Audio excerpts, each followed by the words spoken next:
বান্দা তুমি যদি আল্লাহর কাছে দোয়া করতে চাও, দোয়া করার নিয়ম পদ্ধতি শিখিয়েছেন আল্লাহ। এক নম্বরে আল্লাহর প্রশংসা। এক নম্বরে কি দিয়া প্রশংসা করব তাও আল্লাহ শিখিয়ে দিয়েছেন। আলহামদুলিল্লাহি রাব্বিল আলামিন। হামদ বেহাদ মরকদায়ে পাকেরা আকে ইমাদাদে মুশতে কাকেরা আকে দর আদম দমি দুরু হেরা দাদা আজ তুফান জাতু নুহেরা। এসো না আল্লাহর নামে গান গাই, এসো না মন প্রাণ জোড়াই, এসো না মন প্রাণ জোড়াই। এসো না আল্লাহর নামে গান গাই, এসো না মন প্রাণ জোড়াই, এসো না মন প্রাণ জোড়াই।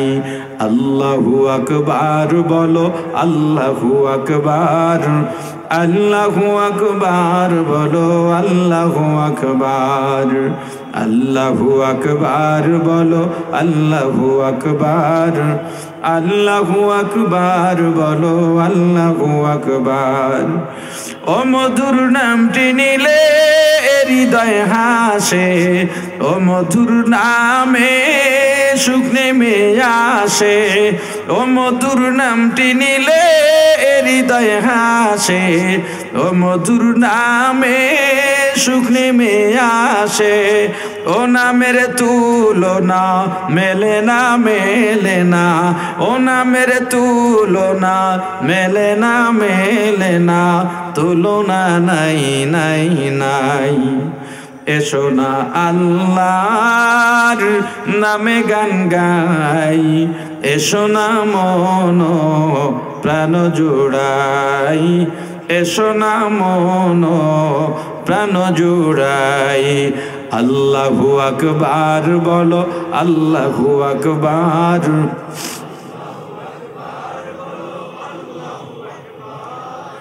আল্লাহু আকবার বলো, আল্লাহু আকবার, আল্লাহু আকবার বলো, আল্লাহু আকবার। ইমাম সমাজ, ওলামায়ে কেরাম, এই সমাজের,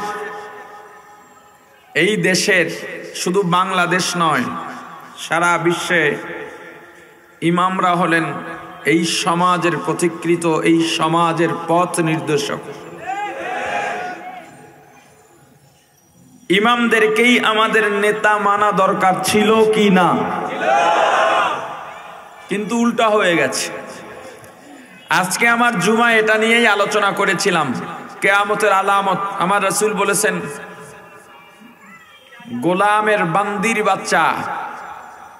শুনতে খারাপ শোনা যায়, মানে আগের দিনে মানুষ গরু ছাগলের মতো বেচা কিনা হতো, চাকর, গোলাম, বান্দি। পুরুষদের বলা হতো গোলাম আর মহিলাদের বলা হতো বান্দি। এদের ছেলে, এরা জুতা পায়ে দিয়ে হাঁটবে আর মুনিবরা খালি পায়ে হাঁটবে। এর মানে হলো সামাজিক নেতৃত্ব, এলাকার নেতৃত্ব, মসজিদের নেতৃত্ব, প্রতিষ্ঠানের নেতৃত্ব অশিক্ষিত মূর্খদের হাতে যাবে। এবং এটা নিয়ে অনেক সময় মানুষ বাহাদুরিও করবে, যার জ্বলন্ত প্রমাণ বগুড়া।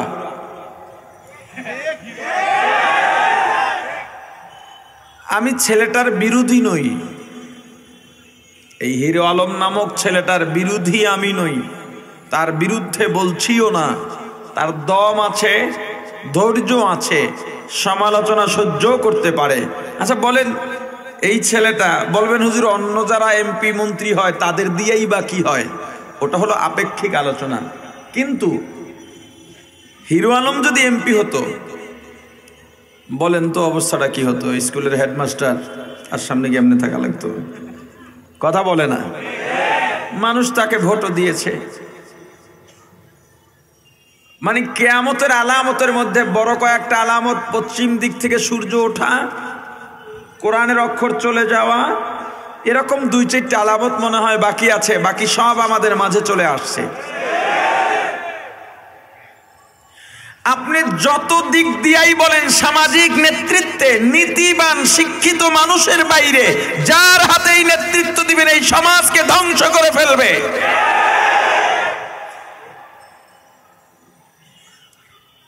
তো আমরা ইমামদেরকে যেখানে আমাদের নেতা মানার কথা ছিল সেটা তো মানছি না, মূল্যায়ন করছি না, বরং অবস্থাটা কি হচ্ছে শোনেন। মনে করেন এই আপনাদের রাস্তায় বা এই নাজিরা বাজারে বা এদিকে চক বাজারে এদিকে একটা ঝামেলা লাগছে, এরকম হয় না? রিক্সাওয়ালা আর যাত্রী ঝগড়া লাগছে, বা এক রিক্সা সিএনজির সাথে লেগে গেছে, এখন ওখানে ঝগড়া হচ্ছে, মানুষজন ভিড় দিয়ে গেছে। এলাকার কমিশনার কিংবা বড় দোকানদার কিংবা শিল্পপতি বা বড় বাড়িওয়ালা, কি হয়েছে এখানে দেখি, তখন মানুষজন লোক সরো অমুকে আসছে। কিন্তু ইমাম সাহেব গিয়া যদি বলে এখানে কি হয়েছে, হুজুর আপনি গিয়া মসজিদে বসে থাকেন, এটা আপনার কাজ না। এই সমাজে অধঃপতনের কারণ কি? একজন ইমামের চেয়ে মুসল্লিদের মন মেজাজ বোঝা অন্য কারো পক্ষে সম্ভব নয়। রাসূলের সুন্নতের আমলে যারা আছেন তাদের বাইরে মানুষের চাহিদা বোঝার যতটুকু ক্ষমতা আছে তাদেরই আছে, অন্যদের থাকার কথা নয়। এখন ইমাম সাহেবরা যে আপনাকে নেতৃত্ব দিবে, আপনি তো মানছেন না। ইমামের নেতৃত্ব আপনার কাছে ভালো লাগছে না। আপনার মহল্লায় যে কয়টা মসজিদের ইমাম আছে, যে কয়টা মসজিদ আছে, এই মহল্লায় 10টা মসজিদ, 10 জন ইমামের মধ্যে কে যোগ্য তাকে এই মহল্লার আমির বানায় দেন, কমিশনার বানায় দেন। ঢাকা মহানগরের দক্ষিণ উত্তরে 2 জন করে দেখেন, এই পুরা দক্ষিণের মধ্যে যতগুলো মসজিদ আছে, মাদ্রাসা আছে, এর মধ্যে বড় হুজুর কে আছে, যার ভিতরে ইখলাস আছে, তাকওয়া আছে, গুনাহগুণ আছে, তাকে মেওয়ার বানায়া দেন। কথা দিলাম, দায়িত্ব নিলাম, চ্যালেঞ্জ দিলাম। আপনার কাজ কতদূর হবে জানি না, মহানগরে সিটি কর্পোরেশনে সরকার থেকে বরাদ্দকৃত একটা গমেরও খেয়ানত হবে না ইনশাআল্লাহ। কিন্তু ইমাম সাহেব বয়ান করেন, সভাপতি সাহেব খুতবার 5 মিনিট আগে মসজিদে ঢোকেন, সব সাইড দিয়া ফাঁকা করে ইমামের পিছে গিয়া দাঁড়ায়। আল্লাহ না করুন নামাজ 1 রাকাত চলে গেছে, ওই সময় যদি ইমামের ওযু যায়, সভাপতি থাকবে কই? মানে বুঝেন না এই বিষয়টা? ইমামের ওযু গেলে পিছনে যে থাহেরে সাইড তার টাইনে সামনে দেবে না, সভাপতি তো পিছনে খাড়ায় রয়েছে। এর অবস্থাটা হবে কি? এ তো মুসল্লিদের সেজদায় ফালাইয়া মেহরাবের জানালা দিয়া পালান লাগবো। ইমামকে নেতা মানা তো দূরের কথা, গত কয়েকদিন আগে আপনারা দেখেছেন সম্ভবত পার্বত্যাঞ্চলে গান বাজনা করে সারা রাত মানুষের ঘুমের ডিস্টার্ব করেছে। পরের দিন আসছে ইমাম সাহেব বিয়ে পড়াতে হবে, হুজুর বলেছেন গান বাজনা তোমরা চালিয়েছ, বন্ধ না করলে আমি বিয়ে পড়াবো না। তাকে ইমাম থেকে বাদ দেওয়া হয়েছে। আজকে আবার দেখেছি তারা বসেছে তাকেই বহাল রাখবে। এত বড় দুঃসাহস কোথায় হয়? এই ইমামদের হাতে দেশের ক্ষমতা দেওয়া লাগবে না, মসজিদের নেতৃত্বটা দিয়ে দেন, এখানে আপনারা নাক গলায়েন না। মসজিদ ভালো চলবে। আরে মিয়া আপনি মসজিদে আহেন সপ্তাহে একবার, আর ইমাম 5 ওয়াক্ত নামাজ পড়ায় ওখানে, ইমাম ওখানে তাহাজ্জুদ পড়ে, আপনার সাইয়া ইমামের মায়া কি মসজিদে কম নাকি? আপনি আসেন সপ্তাহে একবার, কয়দিন মসজিদ ঝাড়ু দিয়েছেন আপনি সভাপতি হয়ে? আপনি গিয়ে মসজিদের ফ্যানের দিকে তাকাইয়া মুয়াজ্জিনকে ডাকেন চাকরের মতো, এই মুয়াজ্জিন সাহেব বেতন দিই না? আপনার বাপের পকেটের টাকার থেকে দেন বেতন? মসজিদের একটা ময়লা পরিষ্কার করে বাইরে ফেলায় দিলে আল্লাহ তার অন্তর থেকে একটা গুনাহ পরিষ্কার করে দেন। এখন থেকে মসজিদের সভাপতি সেক্রেটারি দৈনিক মসজিদ ঝাড়ু দেবে, খাদেম লাগবে না। কথা কয় না? তা আমাদের কাছে যখন পরিচয় দেন, হুজুর আমি ওই মসজিদের খাদেম, মানে সভাপতি। তো খাদেম আগে কইলেন, সভাপতি আপনি খাদেম হইতে পারেন নাই। মসজিদে আয় রোজগার ভালো না হইলে আপনি সভাপতির থেকেও রিজাইন দিতেন। এর মানে টাকা মাইরিয়া খান সেটা বলতেছি না, টাকায় আপনি পকেটে থাকলে গরমই থাকে শরীর, যে আমার আন্ডারে আমার এতগুলো টাকা আছে, মসজিদের টাকা, এটাও একটা বিশাল ব্যাপার। ইমাম সমাজের উদ্যোগে মাহফিল, ইমাম সমাজের উদ্যোগে আরো অনেক কাজ সেবামূলক হওয়া উচিত। ইমাম সাহেবদের এখানে আমার সিনিয়র অনেক বন্ধুরা আছেন, অনেকে এমনও আছেন তাদের কাছে লেখাপড়া করলে তাদের ছাত্র হতাম, তাদের কাছে আমি পরামর্শ রেখে যাব। মিনহাজ ভাইকে আগেও বলেছিলাম, সামাজিক সেবামূলক কিছু কাজে অংশগ্রহণের পরিকল্পনা করবার জন্যে। শুধু আপনাদের দোষ দেব তা না, আমাদের দোষও কিছু দেয়া যায়। এলাকায় একজন লোক মারা গেছে, মসজিদের হুজুরের কাজ শুধু মাইকে এলান দেওয়া, সংবাদ, কয়দিন পরে দাওয়াত খাইয়া পকেটে হাদিয়া নেওয়া শুধু একটু কাজ নয়, আরো বহু কাজ আছে। ওলামায়ে কেরাম সামাজিকভাবে বর্তমানে বহু অবদান রাখতেছেন, আলহামদুলিল্লাহ। ইমাম সমাজের মাহফিলের জন্য আমি আলোচনার বাইরে এই কথাগুলো ভূমিকা স্বরূপ বলতেছি, যদিও আপনারা হয়তো অনেকেই জানেন আমি ভূমিকা বলি না, খুতবাও লম্বা পড়ি না। আজকে বহুদিন পর কি বুঝছে খুতবা লম্বা পড়ছি তাও জানি না। আমি এই কথাটার শেষে আলোচনা শুরু করব ইনশাআল্লাহ। ওলামায়ে কেরাম অবদান রাখতেছেন, আরো রাখতে হবে। আপনারা জানেন রোহিঙ্গারা যখন এদেশে এসেছিলেন, আরাকানের মুসলিম জনগোষ্ঠী মিয়ানমারের জালিম গোষ্ঠীর অত্যাচারে বাধ্য হয়ে বাংলাদেশে এসেছিলেন, তখন বাংলাদেশের ওলামায়ে কেরাম কিভাবে তাদেরকে আতিথেয়তা দিয়েছেন, এক্ষেত্রে সরকারকেও ধন্যবাদ জানাই। সরকারও তাদেরকে জায়গা দিয়েছেন, তবে এদের মেহমানদারিতে ওলামায়ে কেরামই ফার্স্ট ছিলেন। আমি নিজে সব মাহফিল কেটে দিয়ে একাধারে 1.5 মাস সেখানে থেকেছি। আমার সে কমপ্লেক্স এখনো সেখানে আছে, হাসপাতাল, স্কুল, মাদ্রাসা, বালক বালিকা শাখা, কবরস্থান, মসজিদ। এর মাঝে তো করোনা গেল, আপনারা জানেন এই দেশের বহু দরদি, যারা দেশ দরদি বলে, জনদরদি বলে, করোনার সময় নিজের আপন জন্মদাতা বাবা সন্তানকে ফেলে চলে গিয়েছে, দেখেন নাই? স্ত্রী স্বামীকে ছেড়ে চলে গিয়েছে, দেখেন নাই? ওই সময় ওলামায়ে কেরাম সারা দেশে, গত কয়েকদিন আগে মারা গিয়েছেন মারকাজুল ইসলামের মুফতি শহীদুল ইসলাম রহিমাহুল্লাহ তাআলা, আল্লাহ তাকে জান্নাতের ফয়সালা করেন, জান্নাতে তার মাকাম উঁচু করে দেন। আমার নেতৃত্বে সারা দেশে প্রত্যেক জেলায় কিছু গুরুত্বপূর্ণ থানায় ও দাফন কাফনের টিম ছিল আলাদা।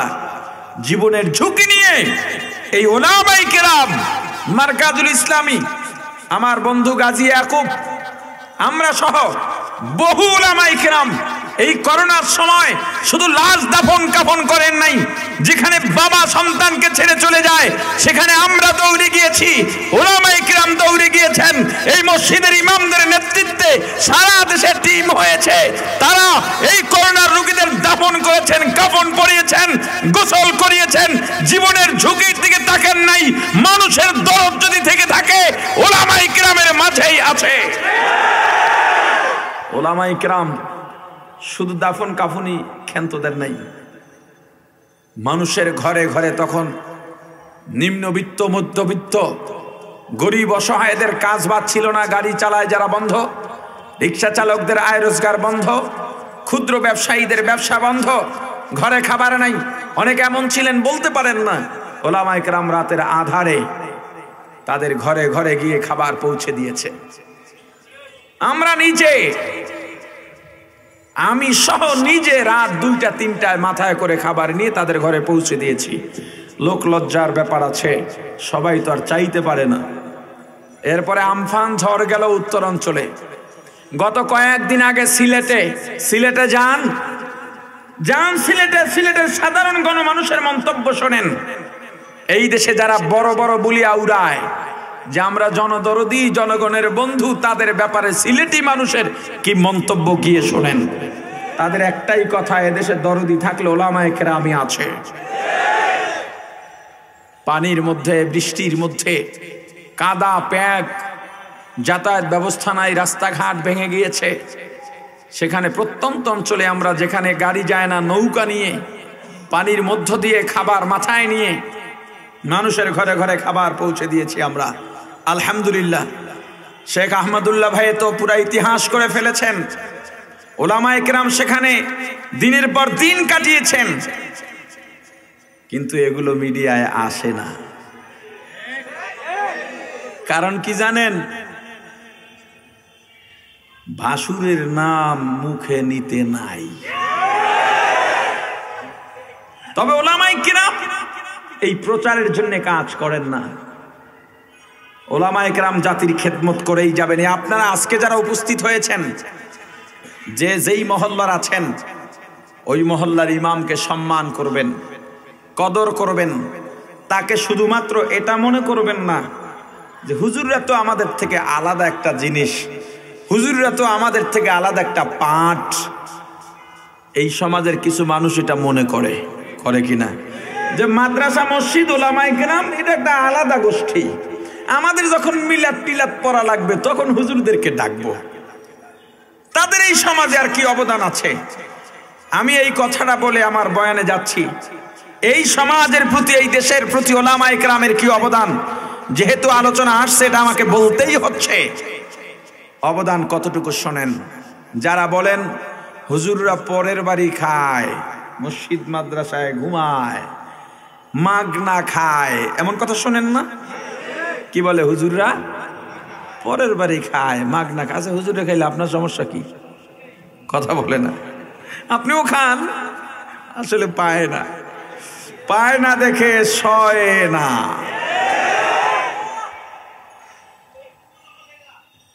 হুজুররা যে মানুষের বাড়ি যায় আর খায় জোর কইরা, ফজরের আগে আগে গিয়া হুজুরের, ইমাম সাহেবের কামরায় নক করছে। হুজুর বলেন, এত রাতে কে? হুজুর দরজাটা খোলেন। কণ্ঠ পরিচিত মনে হয় না, দরজা খুলছেন। খুলে দেখেন মানুষ পরিচিত, কণ্ঠ পরিচিত না, সবসময় দেখা হয় না। এই জন্য আপনি এই সময়, আপনি তো এমন সময় আসার কথা না, কোনোদিন দেখি না। হুজুর একটু বসতে দেন, কথা বলবো। বসছে। কি ব্যাপার? কয় কি পাপ যে করলাম, জীবনে তো কোনো পাপ অন্যায় হুজুর আমার জীবনে নাই, তারপর বিপদ ছাড়ে না কেন? কয় আপনার পাপ নাই? কয় না, কোনো পাপ তো দেখি না। কয় কালকে এশার নামাজ পড়ছেন? কয় কয় গত জুমান আপনার পিছে পড়ে গেলাম। পাপ দেখে না। এরপর বলে হুজুর আজকে দুপুরে বাসায় খানা খাওয়া লাগবে। হুজুর বলেন ডায়েরি খালি নাই। হুজুর না গেলে অবস্থা খারাপ। কয় কি লেগে, কি হয়েছে? কয় ছেলে একটা অসুস্থ, ডাক্তার দেখাইলাম, অ্যাপোলোতে গেলাম, অমুক জায়গায় গেলাম, অমুক জায়গায় গেলাম, হ্যাঁ ইবনে সিনায় গেলাম, সব ফেল। এরপর ইন্ডিয়াও গেছি, ভালো হয় না। এখন আমার বউ বারবার কয় হুজুররা এনে একটু দোয়া করাও আমাদের বাসায়। এখন আজকে যদি না নিয়ে যাই, আপনার দাওয়াত কনফার্ম যদি না হয়, তাহলে ঘরে উঠতে দিত না। কি মনে করলেন? হুজুর জোর করে গেছে না জোর করে নিছে? হুজুরদের রিজিকের উপরে এতটাই রিজিকের ব্যাপারে আল্লাহর উপরে তাদের বিশ্বাস এতই কঠিন। আপনি যদি বলেন হুজুর চাকরি রাখবো না, হুজুরে কান্নাকাটি করে না। তিনি বলেন তাওয়াক্কালতু আলাল্লাহ ওয়া তাওয়াক্কাল আলাল্লাহ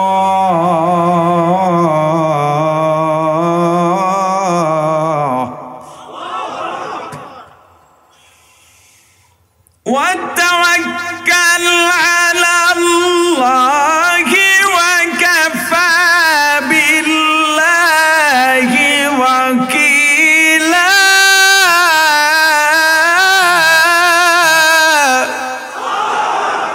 মাল্লাহুল মাওলা ফালাহুল কুল। যেই বান্দা আল্লাহর গোলাম হয়ে যায়, আল্লাহ সারা পৃথিবী তার গোলাম বানিয়ে দেন। তুমি যদি আল্লাহর উপরে ভরসা করতে পারো, সারা পৃথিবী আল্লাহ, সারা পৃথিবীতে আল্লাহই তোমার জন্য যথেষ্ট হয়ে যাবে। সারে দুনিয়া গো মুখালিফ কুছ নেহি নুকসান, सारे दुनिया को मुखालिफ कुछ नहीं नुकसान, डर नहीं कुछ गम नहीं कुछ जब खुदा रहमान, डर नहीं कुछ गम नहीं कुछ जब खुदा रहमान। সারা দুনিয়া লয় হয়ে যাবে, ধ্বংস হয়ে যাবে, তবে মুমিন তোমার কোনো ভয় নাই, চিন্তা নাই, কারণ আল্লাহ যেহেতু তোমার সঙ্গে আছেন, তুমি যেহেতু আল্লাহর গোলাম, যতক্ষণ পর্যন্ত নিজেকে আল্লাহর গোলাম হিসেবে মেনে নিতে পারবা, ততক্ষণ পর্যন্ত মুমিনের কোনো চিন্তার কারণ নাই। উলামায়ে কেরাম দিনদার ব্যক্তিদের রিজিকের উপরে আল্লাহর ক্ষেত্রে, রিজিকের ক্ষেত্রে আল্লাহর উপরে এত বেশি বিশ্বাস। আপনি একজন সাধারণ চাকরিজীবীর চাকরি যদি যায় দেখবেন জিমাইন্না মুরগির মতো জিমায়, কি হয়েছে চাকরি নাই, ঘরেও টেকে না, বউ গাইল্লায় চাকরি গেছে কা, মা বাবায় গাইল্লায় চাকরি গেছে কা। কোন ইমাম এমন পরিস্থিতির সম্মুখীন হয় নাই।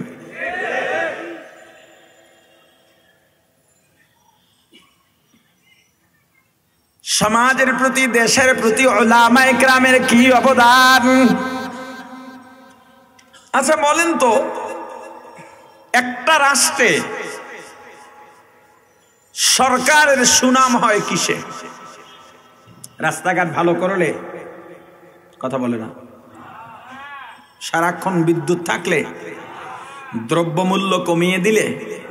দ্রব্যমূল্য কমালে যদি সুনাম হয়, বাড়ালে যদি বদনাম হয়। মিডল ইস্টে যারা গিয়েছেন বা যান, বা যারা প্রবাসে থাকেন, আমরা যে এই পানিটা খাই, এটা কি কম দাম কিনা জানেন? একটু বড় যে মাম পানি কয় টাকা জানেন? এটা থেকে এরকমই কত বলেন? 15 টাকা। এটা দুবাইতে আমরা কিনি 3 দিরহাম দিয়া। 3 দিরহাম মানে প্রায় এখন 80 টাকা বাংলাদেশের। তাহলে বাংলাদেশের 15 টাকার পানি দুবাইতে কত হলো? 80 টাকা। কিন্তু ওই দেশের বদনাম আছে, সরকারের বদনাম কেউ করে? দ্রব্যমূল্য তো অনেক, সব জিনিসের দাম বেশি। আপনি 1 GB MB কেনেন এই দেশে যে কয় টাকায়, আর যতক্ষণ চালাইতে পারেন ওখানে দামও ডাবল, চালাইতেও পারবেন কম।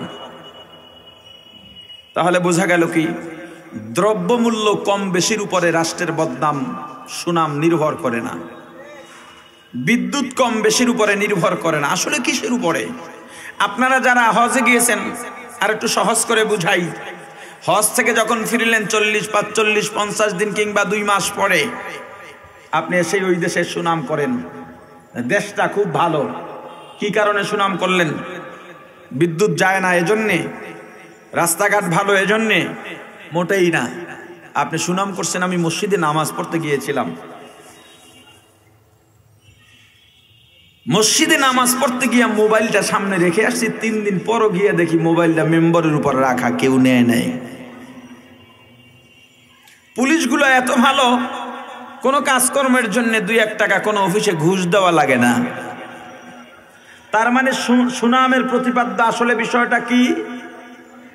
দুর্নীতি মুক্ত নির্বাচন হয়। বৃহত্তর দলগুলোর দলীয় প্রধান জাতির উদ্দেশ্যে ভাষণ প্রদান করেন, আধা ঘন্টা, 40 মিনিট, 20 মিনিট। এই ভাষণের সার মর্ম শেষে গিয়া কি বলেন? সব কিছুর পরে এই কথাটা বলেন, আমরা সুখী, সমৃদ্ধশালী, দুর্নীতি মুক্ত দেশ গড়তে চাই। শব্দটা কি? দুর্নীতি মুক্ত। আপনার কথা বোঝেন না মনে হয়। শব্দটা কি? জোরে বলেন। দুর্নীতি মুক্ত। এবার আসেন, এই দুর্নীতি মুক্ত করার জন্য প্রশাসনের অস্ত্রের খাতে এই দেশ থেকে কোটি কোটি টাকা বরাদ্দ করা হয়। প্রত্যেক জেলার কারাগারের জন্য হাজার হাজার কোটি টাকা বরাদ্দ দেওয়া হয়। প্রশাসনে থানায় থানায় ফাঁড়িতে হাজার হাজার, ক্যান্টনমেন্টে হাজার হাজার টাকা বরাদ্দ করা হয়, কোটি টাকা বরাদ্দ করা হয়। আমাকে একটা কথা আপনি বলেন, একটা চোর চুরি করার পরে ধরা পড়েছে, জেলে গিয়েছে, বের হয়ে জেলের ভয়, জেল খাটার কারণে চুরি ছেড়ে দিয়েছে, এমন কোন ঘটনা আপনারা জানেন? জোরে বলেন। বরং ও এবার বের হইয়া ডাকাতি করে, কারণ জেলের মধ্যে কি হয় সব বুঝে ফেলেছে। দেখে ফেলেছে, সাহস হয়ে গেছে, ডাকাতি করে আবার ধরা পড়লো, এবার রিমান্ড হলো, জেল আরো বেশি হলো।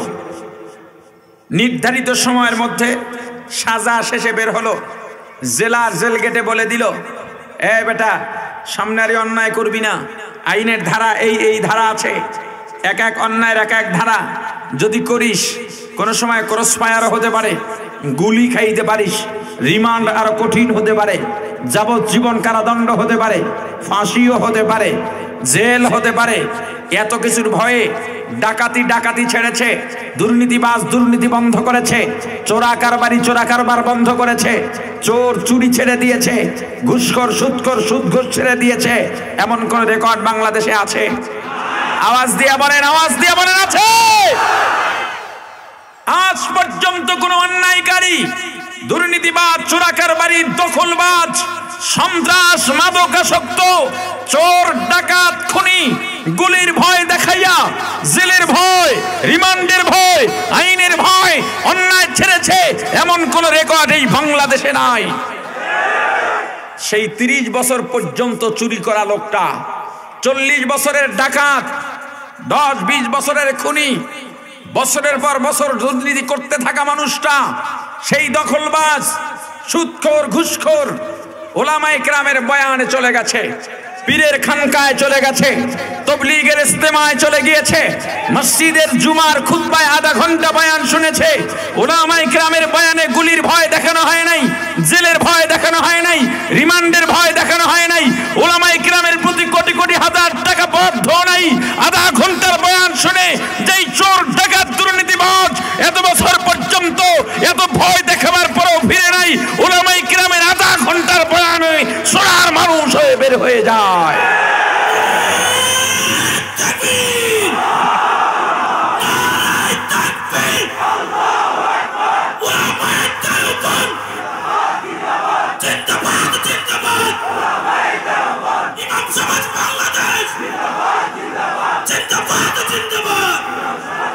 এবার আমাকে বলেন, দুর্নীতি মুক্ত করার জন্য ওলামায়ে কেরাম সহায়ক ব্যক্তি, পরিবেশ, ওলামায়ে কেরামের পরিবেশ সহায়ক পরিবেশ না বিরুদ্ধ পরিবেশ? এই আসতে বললে হবে না, আরো জোরে বলেন। আর কি অবদান চান ওলামায়ে কেরাম থেকে বলেন? আমি মাঝে মাঝে বলি, যারা মাহফিলের অনুমোদন দেয় না বা দিতে চায় না, আমি তাদেরকে বলি, মাহফিল বন্ধ করতে চান কেন? এটা তো আপনাদের উপকার হয়। মাহফিল হলেই এলাকায় চুরির কাম 2টা কম ঘটবে। মাহফিল বন্ধ হয়ে গেলেই তো খালি ওদিক থেকে ফোন, সার, এদিকে খুন, এদিকে ডাকাতি, দৌড়ের উপরে থাকবেন। আমরা তো আপনাদেরকে রেস্ট দিচ্ছি। হ্যাঁ, এই ওলামায়ে কিরাম, মাদ্রাসা, মসজিদ দিয়া, মাহফিল দিয়া কি উপকার হয়? আপনি বলবেন, আপনি যা বলছেন এটা সত্য নয়। আমাকে যদি বলেন আমি যা বলছি সত্য নয়, তাহলে প্রমাণের জন্য যেটা করতে হবে সেটা আমাদের জন্য কলঙ্কজনক হবে। না হয় আমি বলতাম, এই এলাকার নাম কি, বংশাল, এই বংশালে যতগুলো মসজিদ আছে বন্ধ করে দেন। এই বংশালে কোনো আলেম ঢুকতে পারবে না, তবলিগ জামাত ঢুকতে পারবে না, পীরের খেদমত ঢুকতে পারবে না, মাদ্রাসাগুলো বন্ধ হয়ে যাক, আজান বন্ধ হয়ে যাক, নামাজের জামাত বন্ধ হয়ে যাক, জিকির বন্ধ হয়ে যাক, সব মাহফিল বন্ধ হয়ে যাক। 1 বছর, বেশি থেকে বেশি স্রেফ 1 বছর মাদ্রাসা বন্ধ থাকবে, মসজিদ বন্ধ থাকবে, আজান বন্ধ থাকবে, নামাজের জামাত বন্ধ থাকবে, মাহফিল বন্ধ থাকবে, পীরের খেদমত বন্ধ থাকবে, তবলিগের মেহনত বন্ধ থাকবে। 1 বছর বন্ধ থাকবে, ওলামায়ে কেরাম ঢুকবে না। এই 1 বছরে এই বাংলার সবচেয়ে নিকৃষ্ট এলাকা হবে বংশাল। তাহলে ওলামায়ে কেরামের অবদান আপনি কিভাবে অস্বীকার করবেন? এজন্যই বলি, এই দেশের ইতিহাস ওলামায়ে কেরামকে বাদ দিয়ে কখনোই পূর্ণাঙ্গ হবে না। অনেক কথা বলেছি, এবার সূরা তেলাওয়াত করেছি, সূরাতুল ফাতিহা। এই সূরাটা পারেন সবাই? জোরে বলেন। আল্লাহ কবুল করেন। পড়েন সবাই, সূরাটা পড়েন।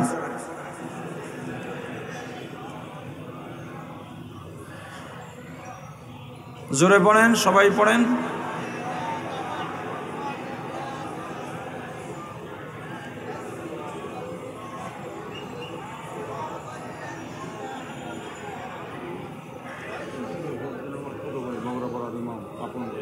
লেগেই তো বারবার তাকাইতে সামনের দিকে। আচ্ছা আচ্ছা,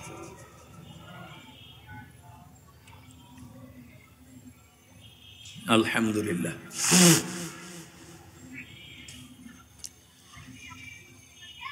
কোরআনুল কারীমের সূরাগুলোর যে নাম নির্ধারণ করা হয়েছে, কয়েকটা দিকে লক্ষ্য রেখে কোনো একটা দিকের উপরে সূরাগুলোর নাম রাখা হয়েছে। কোন কোন সূরার নাম সূরার প্রথম শব্দের দিকে লক্ষ্য রেখে রাখা হয়েছে, কোন কোন সূরার নাম সূরার ভেতরের কোন শব্দের দিকে লক্ষ্য রেখে রাখা হয়েছে, কোন কোন সূরার নাম সূরার ফজিলতের দিকে লক্ষ্য রেখে নির্ধারণ করা হয়েছে, কোন কোন সূরার নামকরণ করা হয়েছে সূরার শানে নুজুলের দিকে লক্ষ্য রেখে, কোন কোন সূরার নামকরণ করা হয়েছে সামগ্রিক বিষয়ের দিকে লক্ষ্য রেখে। সূরাতুল ফাতিহার অনেকগুলো নাম আছে, প্রত্যেকটা নামেরই যথার্থতা রয়েছে। সূরাতুল ফাতিহার প্রধান নাম দুইটা। কয়টা?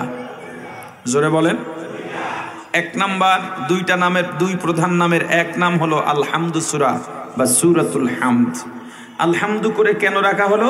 যেহেতু আলহামদু দিয়ে শুরু, এজন্যে। আর ফাতিহা কেন? প্রধান দুই নামের আরেকটা হলো সূরাতুল ফাতিহা, যেটা কোরআন শরীফে আলহামদু সূরার উপরেই লেখা আছে ফাতিহা নামেই। ফাতহুন মানে খোলা, আল ফাতহু খোলা, আরম্ভ করা, উন্মোচন করা, শুরু করা। কোরআন যেহেতু সূরা ফাতিহার মাধ্যমে শুরু হয়েছে, এজন্য সূরাতুল ফাতিহার নাম ফাতিহা। সূরাতুল ফাতিহার অনেকগুলো নামের আরেকটা নাম হলো সূরাতুস সালাহ, নামাজের সূরা। নামাজের সূরা কেন? قال النبي صلى الله عليه وسلم لا صلاة إلا بفاتحة الكتاب أو كما قال النبي عليه الصلاة والسلام। আমার রাসূল বলেছেন সূরা ফাতিহা ছাড়া নামাজ নাই। মানে নামাজ পড়বা তো কি লাগবে? জোরে বলেন। এই যারা সূরা ফাতিহা জানে না, ওরা নামাজ পড়লেও বুঝবেন ওদের নামাজ হয় না। কি কথা কন না?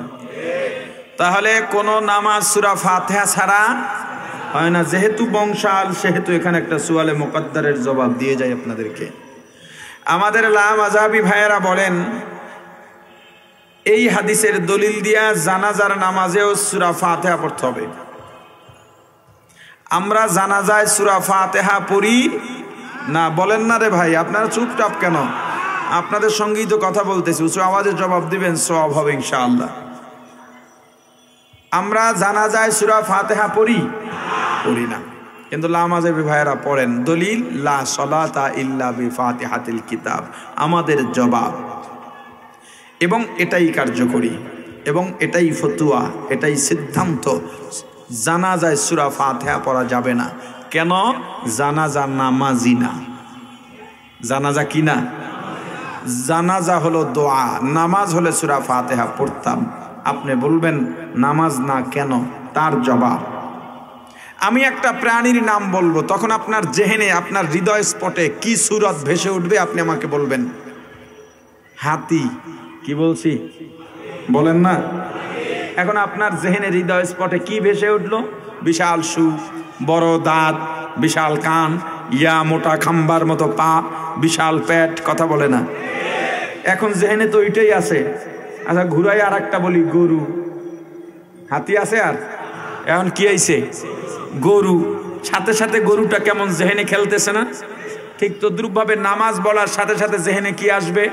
নামাজ হলে নামাজ আছে, এরপরে সূরা ফাতিহা আছে, এরপরে রুকু আছে, সিজদা আছে। জানাজায় রুকু আছে, সিজদা আছে। সিজদা ছাড়া নামাজ হবে না।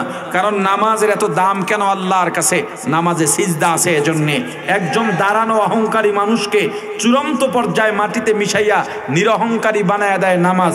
নাক কপাল মাটিতে থাকতে হয়, এতভাবে তুমি মাটি হয়ে যাও, এতভাবে নিচু হয়ে যাও। আর সেই নিচু হওয়ার পদ্ধতি হলো নামাজের সিজদা। আর নামাজ মানেই সিজদা। আরো একটা উত্তর আছে, নামাজের মধ্যে সূরা ফাতিহা পড়া ওয়াজিব। কি? পুরাটা পড়া, এরপরে কিরাত মিলানো। আরে কিরাত পড়া, জোরে বলেন, কিরাত পড়া ফরজ। কেউ ফরজ ছাইড়া দিলে নামাজ হয়? জানা যায় কিরাত আছে, আর তাহলে নামাজ হবে কেমন? নামাজই তো হয় না। এখন আপনি যারা মাসালা জানেন এরা তো বলবে সূরা ফাতিহা দিয়েই তো কিরাত হয়ে গেল। কিন্তু সূরা মিলানো তো সূরা ফাতিহার সাথে আর একটা ওয়াজিব আছে, তার তো কোনো সূরা মিলানো হচ্ছে না, তাহলে নামাজ হবে কিভাবে? সূরাতুল ফাতিহার অনেকগুলো নামের এক নাম হলো সূরাতুস সালাহ, নামাজের সূরা। সূরাতুল ফাতিহার আরেক নাম হলো উম্মুল কুরআন, কোরআনের মা। মুফাসসিরিনে কেরাম বলেন 30 পারা কোরআনে যা আছে সূরা ফাতিহার মধ্যে তাই আছে। অর্থাৎ সূরাতুল ফাতিহা 30 পারা কোরআন, সূরাতুল ফাতিহার তাফসীর। সূরাতুল ফাতিহার আরেক নাম সূরাতুশ শিফা, রোগ মুক্তির সূরা। আমার রাসূল বলেছেন এমন কোন রোগ পৃথিবীতে নাই, আগত অনাগত, যেই রোগের চিকিৎসা সূরা ফাতিহার মধ্যে নাই। করোনার চিকিৎসা নাই, নাই কইছে কেডা? বিশ্বাসের অভাব শুধু, নাইলে আছে না নাই? শুধু একটা বিষয় সূরা ফাতিহা অপারক, মৃত ব্যক্তিকে জীবিত করতে পারবে না।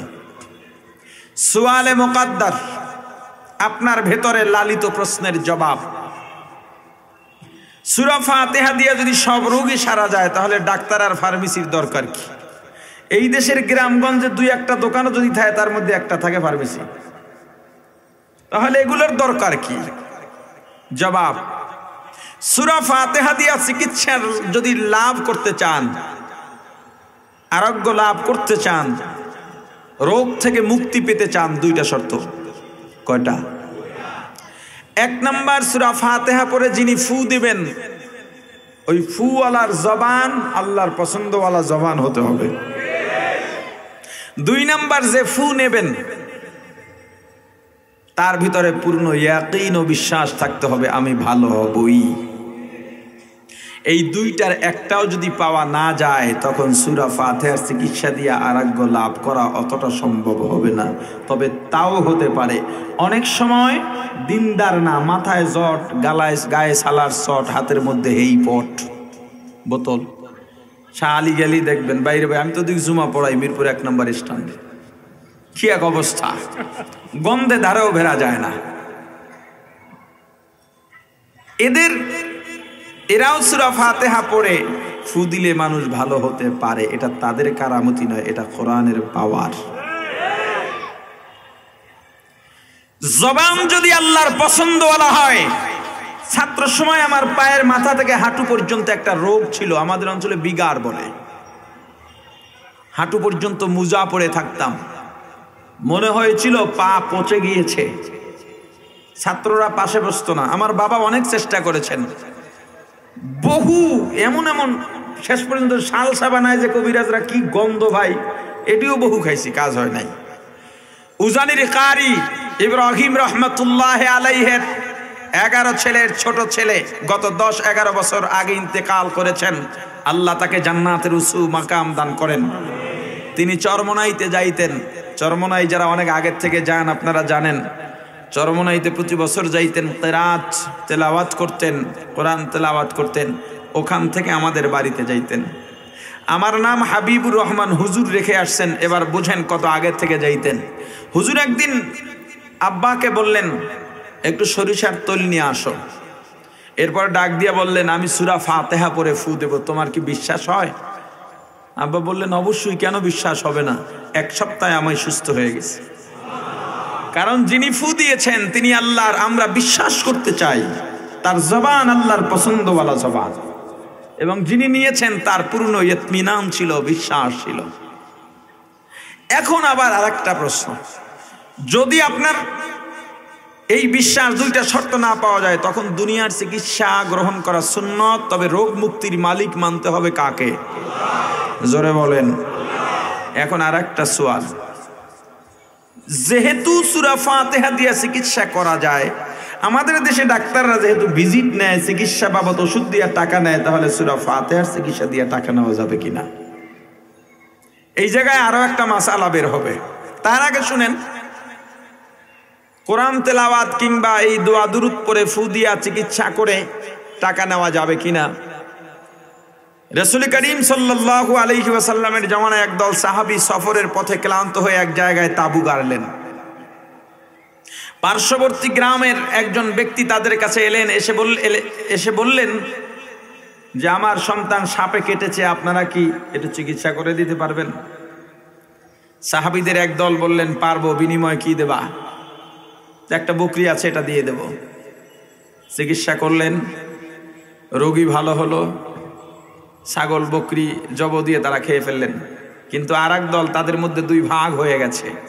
আর একদল সাহাবী বললেন এটা জায়েজ হতে পারে না, তারা আর খাইলেন না। তারা রাসূলের কাছে গিয়ে বললেন, হুজুর আমাদের একদল সাহাবী এই কাণ্ড ঘটিয়েছে, তারা বিনিময় নিয়েছে। হুজুর তাদেরকে ডাকলেন, ডেকে বললেন বকরির গোশত কি সবই খেয়ে ফেলেছো না আমার জন্য কিছু এনেছো? তার মানে কি আছে? কথা বলে না, শর্ত আছে।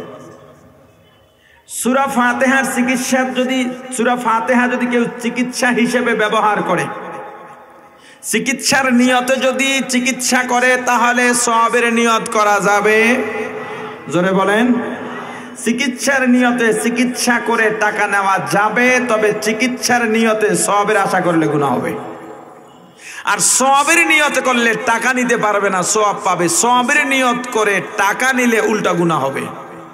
আমার কথা বুঝছেন? এখান থেকে একটা মাসআলা শোনেন। সূরা ফাতিহা সব রোগের চিকিৎসা দিতে পারে, কি পারে না বলেন? মৃত্যুকে জীবিত করতে পারে না। এবার মৃত্যু ব্যক্তিদের জন্য যেই দোয়া করানো হয়, খতম পড়ানো হয়, তেলাওয়াত করানো হয়, উদ্দেশ্য কি? চিকিৎসা করতে পারবে? কেন? ও তো ভালো করতেই পারবে না, অপশনই নেই। তাহলে এখানে নিয়ত একটাই থাকবে, কি সেটা? সওয়াবের নিয়ত থাকলে টাকা নেওয়া যায়? এটা পারবে না। সওয়াবের নিয়ত করে বিনিময় নিলে কি হয়? জোরে বলেন। সূরাতুল ফাতিহার অনেকগুলো নামের আরেক নাম সূরাতুত তালিমিল মাসআলা। আল্লাহর দরবারে কিভাবে দোয়া করব, এই দোয়া করার নিয়ম পদ্ধতির সূরা। আমরা তো দোয়া করি, পৃথিবীতে বান্দা আল্লাহর কাছে 6টা জিনিস চায়, আল্লাহও বান্দাকে 6টা জিনিস দিতে চান। তার মধ্যে একটা হলো দোয়া। এই পৃথিবীর সকল ধর্ম, বর্ণ, শ্রেণী পেশার মানুষ চায় আমি যেই দোয়া করি আল্লাহ যেন কবুল করেন। আল্লাহ বলেন আমিও চাই তুই যে দোয়া করবি এটা কবুল করতে। মাঝখানে সবচেয়ে বড় প্রতিবন্ধকতা হলো হারাম রোজগার। এটা হলো বড় প্রতিবন্ধকতা। আর একটা হলো নিয়ম জানি না। এখন আল্লাহর কাছে কিভাবে দোয়া করব, এই দোয়া শিখাইছে সূরা ফাতিহা। আমি এই বিষয়ে মূলত আলোচনা করব ইনশাআল্লাহ। আল্লাহর কাছে কিভাবে দোয়া করব। আল্লাহ বলেন বান্দা দোয়া তো ভুলও হতে পারে, আমি শিখাইয়া দিলাম। 1 নম্বরে আমি আল্লাহর প্রশংসা করতে হবে। কার প্রশংসা? জোরে বলেন। তা প্রশংসা কি দিয়া করবা? প্রশংসা করতে করতে বউকে যদি মা ডাকো তাহলে তো সমস্যা। তো কি দিয়া প্রশংসা করবা সেটাও আমি আল্লাহ তোমাকে শিখাইলাম। কিভাবে প্রশংসা করবা? আলহামদুলিল্লাহি রাব্বিল আলামিন।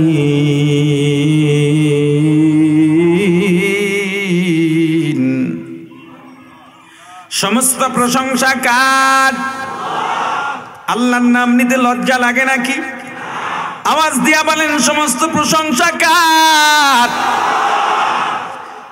কেমন আল্লাহ? যে আল্লাহ সমগ্র জগতের প্রতিপালক।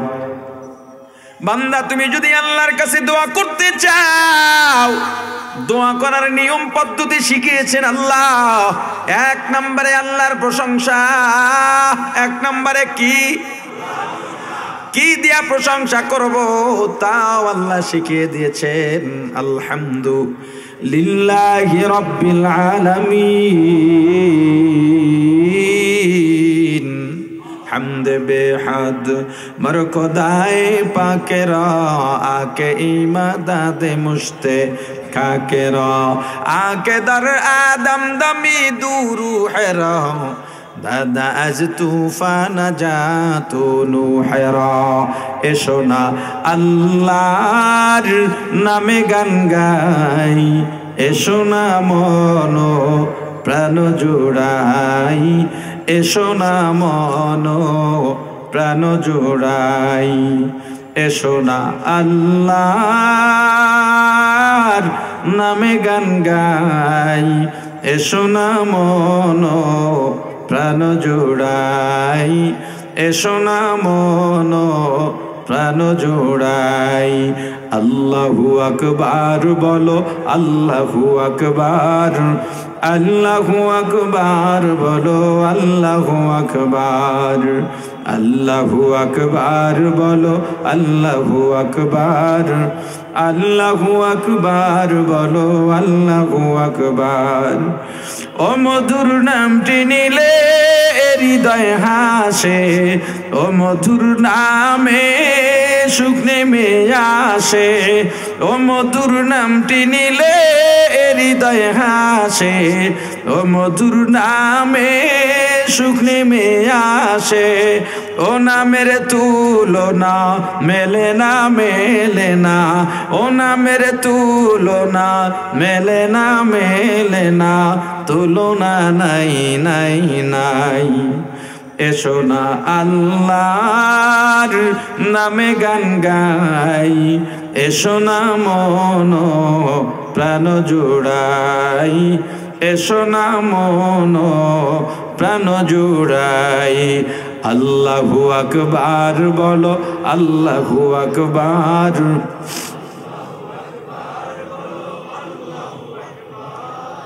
আল্লাহু আকবার বলো, আল্লাহু আকবার, আল্লাহু আকবার বলো, আল্লাহু আকবার।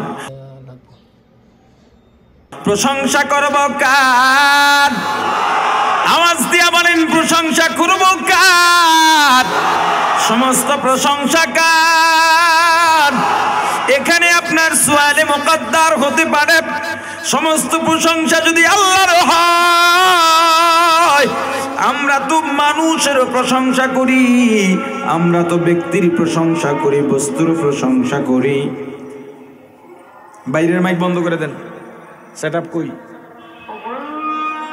বাইরের সেটআপ আলাদা না? হ্যাঁ, বাইরেরটা বন্ধ করে দেন।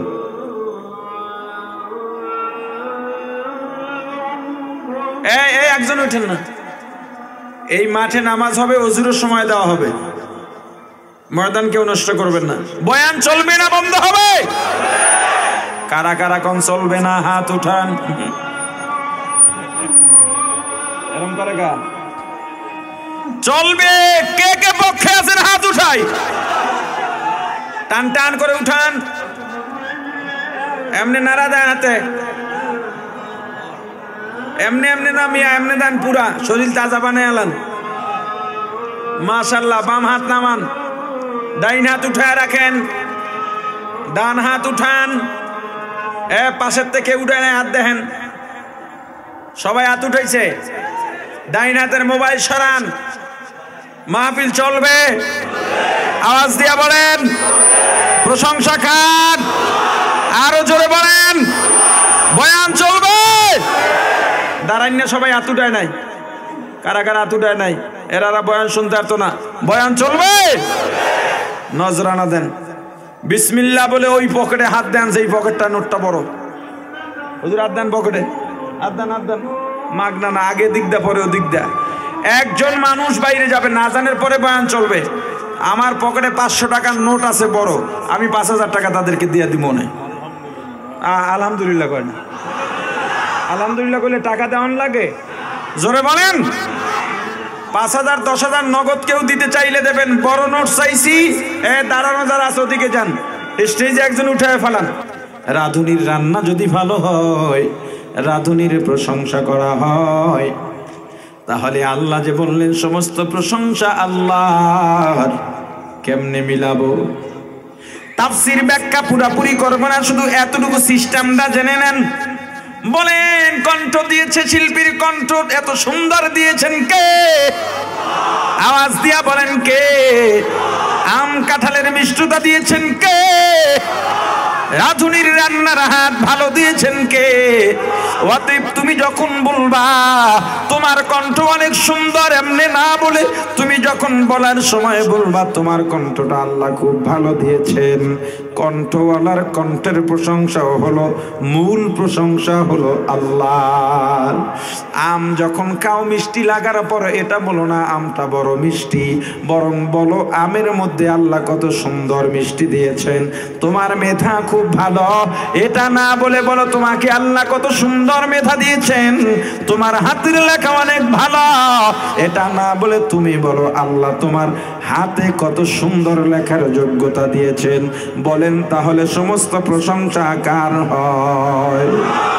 বান্দা তুমি যখন আমি আল্লাহর কাছে দোয়া করবা, এক নম্বরে প্রশংসা কি দিয়া প্রশংসা করবা তাও তো আমি আল্লাহ শিখাইলাম। আলহামদুলিল্লাহি রাব্বিল আলামিন। দুই নম্বরে আমি আল্লাহর গুণগান করবা।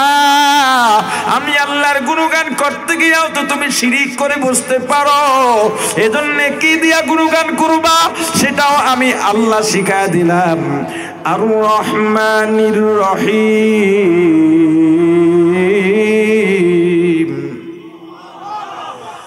হুয়াল্লাহুল্লাযী লা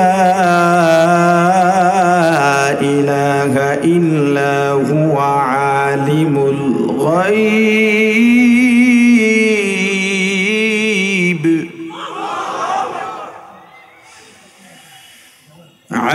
আলিমুল الغيب والشهادة هو الرحمن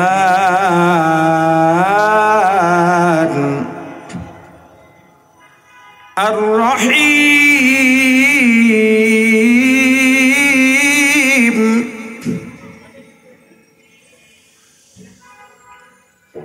هو الله الذي لا إله إلا هو عالم الغيب والشهادة هو الرحمن الرحيم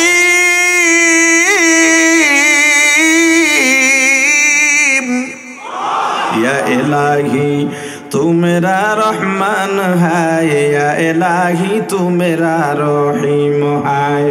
बंदा दुई नंबरे আমি আল্লাহর গুণগান করবা। কি দিয়া গুণগান করবা?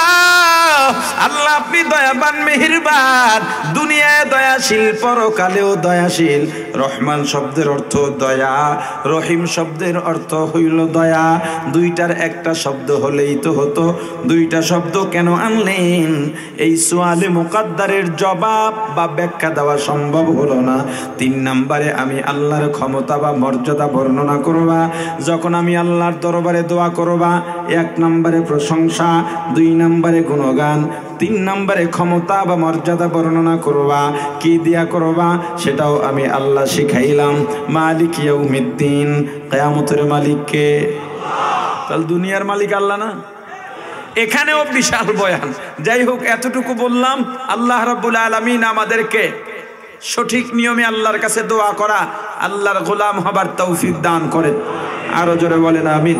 যতটুকু কথা বলেছি, কথাগুলোর মধ্যে যত ভুল আমার পক্ষ থেকে, যত ভালো আল্লাহর পক্ষ থেকে, আমার ভুলগুলো শুধরাইয়া আল্লাহর ভালোগুলো গ্রহণ করার তৌফিক দান করেন। মিনহাজ ভাই আমার কাজ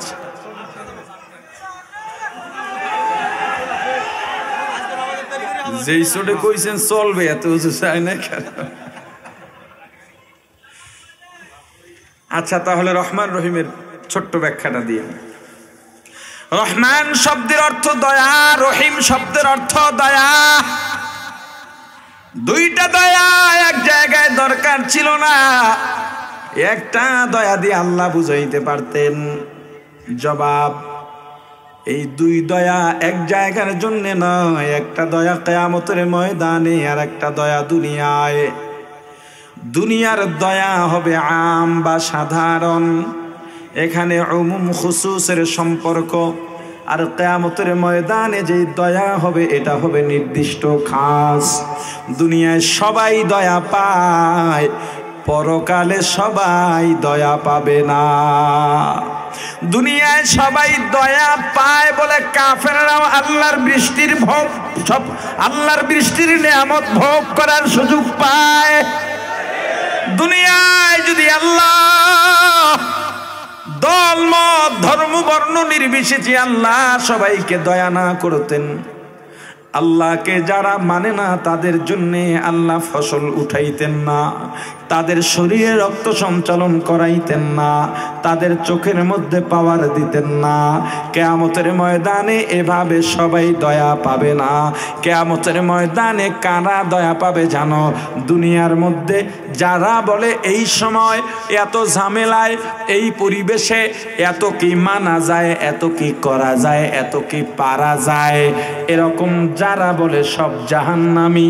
আর যারা বলে দুনিয়া উল্টে গেল, আমাকে পারতেই হবে, করতেই হবে, মানতেই হবে, এরা দয়া পাবে। ইবাদত দিয়া দুনিয়ার কোন মানুষ নাজাত পাবে না। আল্লাহর দয়া ব্যতীত কেউ পার হইতে পারবে না। তবে দয়া তো তারাই পাবে যারা দুনিয়ায় আল্লাহর নাফরমানির থেকে নিজেকে বাঁচায় রাখে। ভুলে চুকে যদি এক দুইটা গুনাহ হয়, গভীর রাতে চোখের পানি ছেড়ে আল্লাহর দরবারে দোয়া করে ক্ষমা চায়। আউলিয়ারা কারে উকবা ইখতিয়ার, জাহেলারা কারে দুনিয়া ইখতিয়ার, আশিকারা মিল্লাত মযহব জুদাস্ত, আশিকারা মিল্লাত মযহব খুদাস্ত, মিয়ানে আশিক মাশুক রামজিস্ত, কিরামান কাতিবিনিরাম খবর নিস। প্রাণের ভাই আমার, আল্লাহর কাছে যখন তুমি দোয়া করবা, দোয়া করার নিয়ম পদ্ধতি শিখাইছেন আমার আল্লাহ। এক নম্বরে আল্লাহর প্রশংসা করবা, কি দিয়া তাও শিখাইলেন আল্লাহ আলহামদুলিল্লাহি রাব্বিল আলামিন। দুই নম্বর গুণগান কার শিখাইছেন কে? কোন শব্দ দিয়া, বাক্য দিয়া গুণগান করব পড়েন? আর রহমানির রহিম। তিন নম্বরে আল্লাহর ক্ষমতা বা মর্যাদা কোন শব্দ দিয়া শিখাইছেন কে? বলেন তো? মালিক ইয়াউমিদ্দিন। কিয়ামতের মালিক কে? আরো জোরে বলেন, কিয়ামতের মালিক কে? তাহলে কি আল্লাহ দুনিয়ার মালিক নন? বেশিরভাগ জায়গায় আল্লাহ বলেন কিয়ামতের মালিক। জবাব লও মুসলমান, দুনিয়ার মধ্যে আল্লাহ রাব্বুল আলামিন অনেকগুলো কসম খেয়ে বলেছেন ফাআলহামাহা ফুজুরাহা ওয়া তাকওয়াহা। বান্দা তুমি চাইলে গুনাহ করতে পারো, নেকও করতে পারো। আমি আল্লাহ তোমাকে স্বাধীনতা দিয়া দিলাম, ইচ্ছা শক্তি দিয়া দিলাম। গুনাহ করবা, বাধা দেব না। নেক করবা, তাতে আমি আল্লাহ রহমত ঢেলে দেব। অন্যায় করবা, বাধা দেব না। নাফরমানি করবা, বাধা দেব না। ওলামায়ে কেরামকে ডান্ডা বেরি পড়াইবা, বাধা দেব না। মাদ্রাসায় বাধা দেবা, আমি বাধা দেব না। তুমি দাড়ি কামাইবা, আমি আল্লাহ তোমার গাল কেটে দেব না। তুমি হারাম খাইবা, আমি আল্লাহ তোমার রিজিক বন্ধ করে দেব না। কারণ দুনিয়ার মধ্যে স্বাধীনতা দিলাম, ইচ্ছা করলে গুনাহও করতে পারো, নেকও করতে পারো। তবে আমি আল্লাহ সাবধানতাও দিয়া দিলাম, হুঁশিয়ারি দিয়া দিলাম। গুনাহ করলে জাহান্নাম, নেক করলে আল্লাহর দয়া। কিয়ামতের ময়দানে আল্লাহ কাউকে স্বাধীনতা দেবেন না, বরং দুনিয়ার মধ্যে চাপার জোরে অনেক সময় সত্যকে মিথ্যা বানানো যায়। সাময়িক সময়ের জন্য টেবিল চাপড়ায়া মিথ্যাকে সত্য বানাইতে পারো, সত্যকে মিথ্যা বানাইতে পারো। কিয়ামতের ময়দান চাপাবাজি চলবে না, বরং যে চাপাবাজি করতে যাবে আল্লাহ চাপাটা বন্ধ করে দেবেন। اليوم نختم على أفواههم وتكلمنا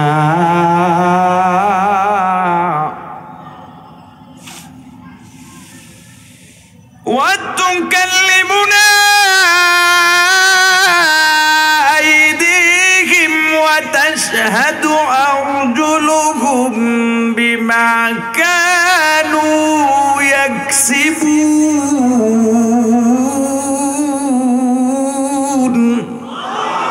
চাপাবাজি করতে যাইবেন না, চাপা বন্ধ করে দেবেন। হাত কথা বলবে, পা সাক্ষ্য দেবে, অঙ্গ প্রত্যঙ্গ কথা বলবে, পালাইবার জায়গা নাই, ভাগবার কোনো জায়গা হবে না। ব্যবধানের টুক দুনিয়ায় স্বাধীন মতো চলতে পারো, কিয়ামতের ময়দানে স্বাধীনতা নাই। বান্দা তুমি যখন আল্লাহর কাছে দোয়া করবা, প্রথম স্টেপে 3টা কাজ। 1 নম্বরে আল্লাহর প্রশংসা, 2 নম্বরে গুণগান, 3 নম্বরে মর্যাদা।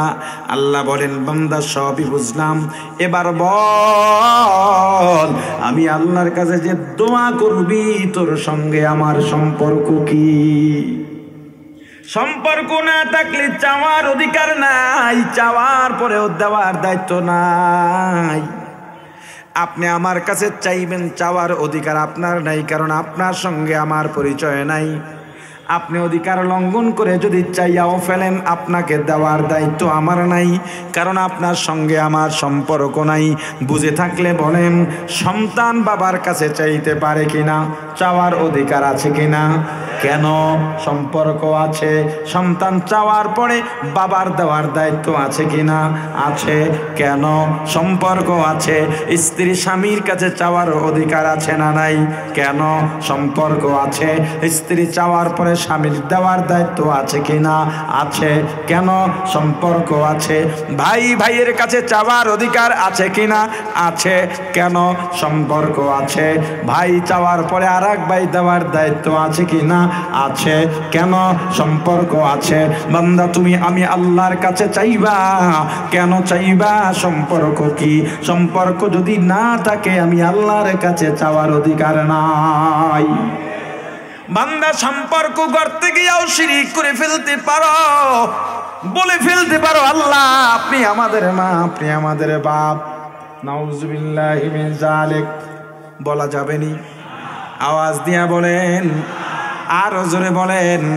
কেন বলা যাবে না? লাম ইয়াকুল্লাহু কুফুয়ান আহাদ, লা জিদ্দা ওয়ালা নিদ্দা ওয়ালা হাদ্দা লি মাওলা, লা জিদ্দা ওয়ালা নিদ্দা ওয়ালা হাদ্দা লি মাওলা, আল আনা কামা কানা ওয়ালাম ইয়ালকা জাওয়ালা, আল আনা কামা কানা ওয়ালাম ইয়ালকা জাওয়ালা, লা জাদ্দা ওয়ালা জাদ্দাতা লা আম্মা ওয়া খালা, লা জাদ্দা ওয়ালা জাদ্দাতা লা আম্মা ওয়া খালা, লা হাইউলা লা সূরাতা লা শিবহা লি মাওলা, লা হাইউলা লা সূরাতা লা শিবহা লি মাওলা।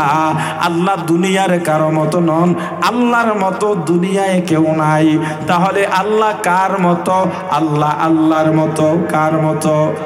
প্রাণের ভাই, আল্লাহর সমকক্ষ দুনিয়ার কেউ নাই। দুনিয়া সব দোষ ত্রুটি থেকে আল্লাহ মুক্ত। ওরে বান্দা, অতএব সম্পর্ক কি সেটা বর্ণনা করতে গিয়ে তুমি ভুল করতে পারো। এজন্য আমি আল্লাহ সম্পর্কটাও শিখায়া দিলাম। ইয়্যাকা না'বুদ, আল্লাহ গো আপনার সঙ্গে আমাদের সম্পর্ক, আপনি আমাদের মাবুদ, আমরা আপনার গোলাম। কি সম্পর্ক? কথা বলে না? মালিক আর গোলামের সম্পর্ক। बुजुर्गी की नहीं हमको जरूरत, গোলাম আপনা বানা লে আয় খোদায়া। তুমি টাকাওয়ালা এই পরিচয়ের দরকার নাই, এই পরিচয়ের মধ্যে কোনো সফলতাও নাই। তুমি শিল্পপতি এই পরিচয়ের দরকার নাই। তুমি কমিশনার, তুমি মেয়র, তুমি এমপি মন্ত্রী, তুমি বড় মাওলানা, তুমি বড় আল্লামা, তুমি খতিব, তুমি বড় ধরনের টাকাওয়ালা সম্মানী মানুষ, এই সমাজের বড় প্রভাব প্রতিপত্তি বহন করে চলো, এই পরিচয় কোনো দাম আল্লাহর দরবারে নাই। বরং নিজেকে যদি গোলামের পরিচয় পরিচিত করতে পারো, গোলাম পরিচয় যদি ধারণ করতে পারো, তবেই তুমি সফল। তুমি যদি নিজেকে বলো আমার আল্লাহ, আমি আপনার গোলাম, আপনি আমার মাবুদ, এর বাইরে কোনো সম্পর্ক নাই। গোলামের চরিত্র কি হয়? মুসলমানি বুয়াদ গরদান নেহাদান, এনানে খুদ বদস্তে খাজাদাদান। ঘোড়ার মুখের মধ্যে লাগাম লাগাইয়া, মালিকের হাতের মধ্যে যখন লাগাম ধরা থাকে, ঘোড়া বুবা কণ্ঠে ডাক দিয়া বলে, মালিক, যখন তুমি হাতের মধ্যে আমার লাগাম নিচ্ছ, আমার আর কোনো স্বাধীনতা নাই। ডানে টানবা ডানে যাব, বামে টানবা বামে যাব, সামনে যাইতে বলবা যাব, দাঁড়াইতে বলবা দাঁড়াবো। আমার শরীরে যতক্ষণ রক্ত আছে যা বলবা মানব, কারণ আমি তোমার গোলাম, লাগামটাও তোমার হাতে। বান্দা, তুমি যদি আমার মাবুদের গোলাম হও, নিজে নিজে বলো, আমার আল্লাহ, আমার জীবনের লাগাম কার হাতে? আরো জোরে বলেন, ওগো আল্লাহ, ডানে টানবেন ডানে যাব, বামে টানবেন বামে যাব, সামনে পেছনে যা করবেন তাই। আপনার ইচ্ছার বাইরে আমার কোনো কথা কাজ হবে না। যখন নিজেকে গোলাম বানায় নিতে পারলাম, এরপরে আল্লাহ বলেন, ইয়্যাকা নাস্তাঈন। এবার বান্দা চাপ, বান্দা গোলাম নিজের সম্পর্ক নির্ধারণ করে এবার বলো, আল্লাহ, আপনার সঙ্গে সম্পর্ক, আমি আপনার গোলাম, আপনি আমাদের মাবুদ। এই সম্পর্কের সূত্র ধরে আল্লাহ আপনার কাছেই সাহায্য চাই, আর কারো কাছে নয়। কার কাছে? একমাত্র আল্লাহর কাছে সাহায্য চাইতে হবে। আল্লাহর কাছে সাহায্য চাই কেন? স্বয়ং সম্পূর্ণ দাতাকে। আল্লাহ বলেন, এবার কি চাবিসা? প্রশংসা করছো, গুণগান করছো, ক্ষমতা মর্যাদা বলছো, সম্পর্ক বর্ণনা করছো, সাহায্য চাও, তা কি চাস? বিষয়টা কি? বান্দা, এই চাইতে গিয়া দুনিয়া চাইয়া যদি আবার জাহান্নাম নিয়ালস, এই জন্য চাইবি কি? তাও আমি আল্লাহ বললাম, ইহদিনাস সিরাতাল মুস্তাকিম, জান্নাতে যাওয়ার সহজ সোজা পথ দেখান।